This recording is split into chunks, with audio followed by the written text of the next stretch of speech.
Chers amis, j'ai constaté souvent autour de moi des personnes récalcitrantes au sacrement de la réconciliation. Souvent, ces personnes sont remplies de préjugés. Oui. Avec l'abbé Emmanuel, nous allons essayer de lever ces préjugés. Un des premiers préjugés, je me confesse directement au bon Dieu. Ah ben oui, c'est facile. Tu es tout seul face au bon Dieu. Mais par contre, l'inconvénient, c'est qu'il n'y a pas de retour, il n'y a pas de réponse de la part du prêtre. Par la bouche du prêtre, le bon Dieu aussi interpelle le pénitent. Deuxième préjugé, la peur d'avouer ses péchés.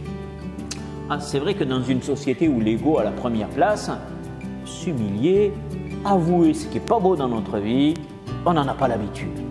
En général, c'est plutôt l'inverse. Il faut se vendre. Eh bien, la confession, c'est l'inverse.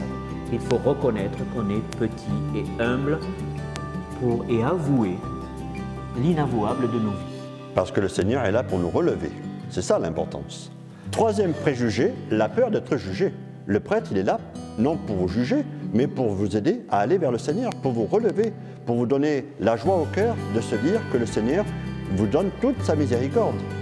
D'ailleurs, n'ayez pas honte, car celui qui est devant vous, à qui vous livrez vos péchés, lui-même est pécheur et lui-même d'aller voir un confrère pour se faire pardonner ses péchés. Un autre préjugé qui est souvent répandu. Les prêtres révéleraient entre eux les péchés de leurs pénitents. Non. Ah ben non. C'est secret.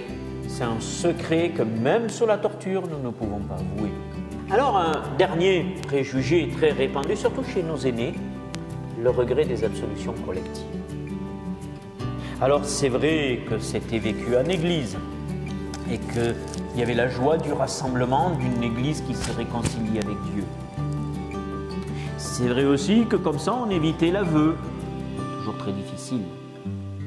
Mais si l'Église a permis une absolution collective, ce n'est pas pour cela. C'est simplement pour des cas graves où la vie est en danger. Par exemple, un bateau qui coule, un avion qui menace de s'écraser, une épidémie. Voilà les raisons où l'on peut donner une absolution collective parce que la personne n'a pas le temps de se confesser.